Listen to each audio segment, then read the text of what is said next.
Form ભરતા ઉમેદવારની જનતાને અપીલ, બદલાવનું વચન। અમદાવાદ જિલ્લા પંચાયત લાલ દરવાજા ખાતે સ્થાનિક સ્વરાજની ચૂંટણીને લઈને ઉમેદવારો ફોર્મ ભરવા પહોંચી રહ્યા છે। આ દરમિયાન સાબરમતી વોર્ડના ઉમેદવારે ફોર્મ ભરતી વખતે જનતાને ખાસ અપીલ કરી છે। ઉમેદવારે કહ્યું કે એક મોકો અમારી પાર્ટીને આપો અને વિકાસ માટે સહયોગ આપો। તેમણે ગટર, પાણી અને વીજળી જેવી મૂળભૂત સમસ્યાઓનો કાયમી ઉકેલ લાવવાનો દાવો કર્યો। સાથે જ હાલની વ્યવસ્થામાં પાણી, વીજળી અને રસ્તાની સમસ્યાઓ યથાવત હોવાનો આક્ષેપ કર્યો। ઉમેદવારે વધુમાં કહ્યું કે ભ્રષ્ટાચાર અને દબાણની રાજનીતિનો અંત લાવી સાચી લોકશાહી સ્થાપિત કરવામાં આવશે। સર, આપનું નામ અને પરિચય? હું હિમાંશુ ઠક્કર, પ્રદેશ પ્રવક્તા, આમ આદમી પાર્ટી। આજે આમ આદમી પાર્ટીના બે કેન્ડિડેટ જે છે સાબરમતીમાંથી ફોર્મ ભર્યું છે, શું કહેશો સર? કેટલી આશાઓ છે અને કઈ રીતે જુઓ છો? અમે આજે અત્યારે અહીંયા જિલ્લા પંચાયત ભવન ખાતે આવેલા છીએ અને અહીંયા ઘણા બધા વિસ્તારોમાંથી આમ આદમી પાર્ટીના સંઘર્ષના સાથીઓ ફોર્મ ભરવા માટે આવ્યા છે। બાપુનગર, રાણી, સાબરમતીના મિત્રો સાથે અહીંયા મળવાનું થયું। ભારતીય જનતા પાર્ટી એટલે ભથી શરૂ કરીએ તો ભય, ભૂખમરો અને ભ્રષ્ટાચાર, આ ત્રણ વસ્તુઓને જો આપણે ધ્યાનમાં રાખીએ, હું 1 મિનિટ લઈશ, એક મિનિટમાં કહું ભય। આપ જોતા હશો કે આખા ગુજરાતમાં ભારતીય જનતા પાર્ટી લોકોને ડરાવવા, ધમકાવવા, ખોટી FIR કરી અને કેમ કરીને એમનું મોરલ તોડવા માટેના પ્રયત્ન કરવા એ ભયનો આશરો લઈ રહી છે। બીજું જે પ્રજા માટે સૌથી મોટો પડકાર છે ભૂખમરો। આજે સામાન્ય પરિવારો જે 25-50 હજાર રૂપિયા મહિને કમાતા હોય એમને ઘર ચલાવવું કઠણ પડી ગયું છે। જે બીજા રાજ્યોમાં મફત ગેસના બાટલા આપે છે અને અહીંયા કાળાબજારી થઈ રહી છે। આજે દરેક વસ્તુમાં આજે ગુજરાતની જનતા પીડાય છે, શોષાય છે, લાઇનમાં ઊભા રહેવાનો વારો આવે છે। તો આજે ભૂખમરો છે, પહેલું ભય, બીજું ભૂખમરો અને ત્રીજું ભ્રષ્ટાચાર। મોટા ભાગના રૂપિયા કરપ્શનમાં જાય છે અને એનો ભોગ સામાન્ય પ્રજા બને છે।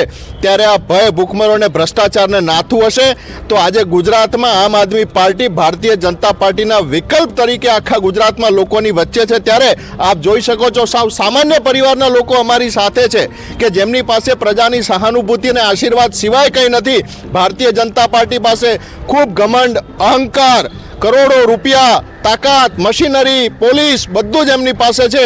ત્યારે મારે ગુજરાતની પ્રજાને વિનંતી કરવી છે કે આમ આદમી પાર્ટીને એક વખત તક આપો અને આપ જો ગુજરાતમાં લોકતંત્રને જીવતું કેવી રીતે અમે રાખીએ છીએ। આપના આશીર્વાદની જરૂર છે આખા ગુજરાતમાં અને આપ આપશો જ એવી આશા સાથે સૌને જય જય ગરવી ગુજરાત।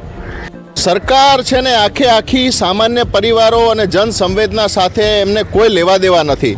સરકાર તો બધું જ સારું છે, બાટલાઓ પૂરતા પ્રમાણમાં મળે છે, ક્યાંય કોઈ તકલીફ નથી, ક્યાંય દારૂ મળતો નથી, ક્યાંય ડ્રગ્સ મળતું નથી, આવી બધી જ વાતો સરકાર કરે છે। પણ સરકારને અને જનતાને અત્યારે કોઈ લેવા દેવા નથી। એક પ્રાઇવેટ કંપની ડિક્ટેટરશીપ હોય એ રીતે આખું શાસન ચાલે છે। બાકી પ્રજાની સંવેદનાઓ રોડ ઉપર ત્યાંની ત્યાં છે, બિચારી શોષાઈ રહી છે, પીડાઈ રહી છે અને સરકાર આંધળી, બેરી અને મૂંગી બની ગઈ છે। આપનું નામ અને પરિચય? નમસ્કાર, મારું નામ છે પરેશ દેસાઈ, આમ આદમી પાર્ટી વોર્ડ નંબર 4 સાબરમતી ઉમેદવાર છું સાબરમતી તરફથી। આમ આદમી પાર્ટીએ અમને જે મેન્ડેટ આપીને વિશ્વાસ મૂક્યો છે એના પર અમે ખરા ઉતરીશું અને અમારી સાબરમતીની જનતા, જે અત્યારે સૌથી મોટો પ્રશ્ન છે ડિમોલેશનનો, જે લોકોના ઘર વિહોણા થઈ ગયા છે, જો અમારી આમ આદમી પાર્ટીને તમે વિજય બનાવીશો તો અમે તમારા પ્રશ્નોની સાથે જ છીએ। સત્તામાં આવીશું તો પણ, સત્તામાં નહીં હોય તો પણ અમે તમારી સાથે હર હંમેશના માટે છીએ। અને સાબરમતીની જે પણ જનતાના પ્રશ્નો છે, જે પાયાના પ્રશ્નો છે, અમે પાયાના કાર્યકર છીએ ત્યાંના અને અમે સ્થાનિક ઉમેદવાર છીએ। અમારી પર એક મોકો, જે 30 વર્ષથી ભાજપની સત્તા છે જેને નથી કર્યું, ત્યાંના સાંસદ પણ બીજેપીના છે, ધારાસભ્ય પણ બીજેપીના છે, 4 કોર્પોરેટર બીજેપીના છે, છતાંય સોસાયટીઓ પર લોકોએ બોર્ડ મારવા પડે છે કે કામ નહીં તો વોટ નહીં। એવા દિવસો અમે આમ આદમી પાર્ટીને તક આપશો તો નહીં આવવા દઈએ એવો વિશ્વાસ આપું છું। સૌથી મોટા જનતા ત્યાંથી ત્રસ્ત થઈ ચૂકી છે કે એક તો પાણીના, રોડ રસ્તાના પ્રશ્નો છે, બીજું સૌથી મોટું ડિમોલેશન છે, જે અમુક જનતાને તો જાણ જ નથી। શોર્ટ નોટિસોમાં લોકોના ઘર તોડી નાખ્યા છે, એમને વૈકલ્પિક વ્યવસ્થા નથી મળી એટલે જનતા જે પ્રશ્નોથી વંચિત છે। બીજું કે સૌથી મોટું, એશિયાનું સૌથી મોટું ચાવે એટલે ત્યારે એમની ચકાચોંધ માટે જે ગરીબ પ્રજાને ઢાંકી દેવામાં આવે છે એ પ્રશ્નોને અમે ઉજાગર કર્યા છે અને જનતાની હર હંમેશના માટે અમે સાથે છીએ। આપનું નામ અને પરિચય?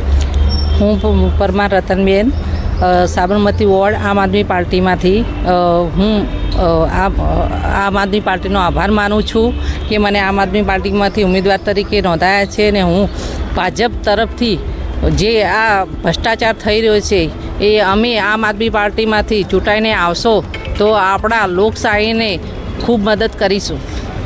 જેની પર તમે સાબરમતી વોર્ડમાં કામ કરવા માટે આતુર છો.